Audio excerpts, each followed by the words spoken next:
அநேக நேரங்களில் நம்முடைய மனதில் தோன்றுகிற காரியம் என்ன அப்படின்னா, நம்ம எல்லாமே சரியாக தான் செய்கிறோம், ஜெபம் பண்ணுறோம், சர்ச்சுக்கு வரோம், எல்லாமே சரியாக தான் செய்கிறோம். ஆனால் நம்ம வாழ்க்கையில் சரியாக எதுவும் நிச்சய மாட்டேங்க, நடக்க மாட்டேங்க. எல்லாமே நம்ம சரியாக தான் பண்ணுறோம், ஆனால் வாழ்க்கையில் ஒரு உயர்வு இல்லையே. எல்லாமே சரியாக தான் பண்ணுதோம், ஆனால் ஒரு விருத்தி இல்லையே. எல்லாமே சரியாக தான் பண்ணுதோம், ஆனால் வாழ்க்கையின் தரம் அடுத்த கட்டத்துக்கு போகலையே. அநேக நேரங்களில் அப்படி நம்ம யோசிக்கிறது உண்டு. வசனத்தில் வாசிக்கிறோம், சவுலின் குடும்பத்துக்கும் தாவீதின் குடும்பத்திற்கும் நெடுநாள் யுத்தம் நடந்து கொண்டிருந்தது. தாவீது வர வர விருத்தி அடைந்தான். இன்னொரு வசனம் சொல்லுதான், வர வர பலத்தான். 2 சாமுவேல் 3:1 வாசிக்கிறோம்.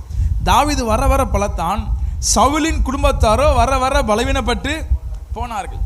அப்ப நான் தாவீது வர வர பலத்து போறதுக்கான காரணம் என்ன? தேவனோடு கூட இருந்தான். தாவீது வர வர விருத்தி அடைந்ததுக்கு காரணம் என்ன?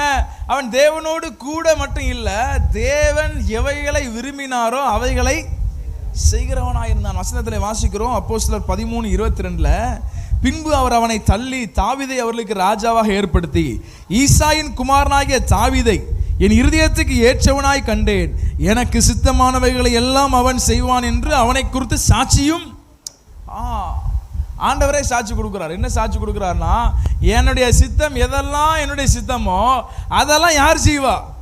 தாவீது செய்வான். இன்னைக்கு நம்மளை குறித்து ஆண்டவர் சாட்சி கொடுக்க முடியுமா?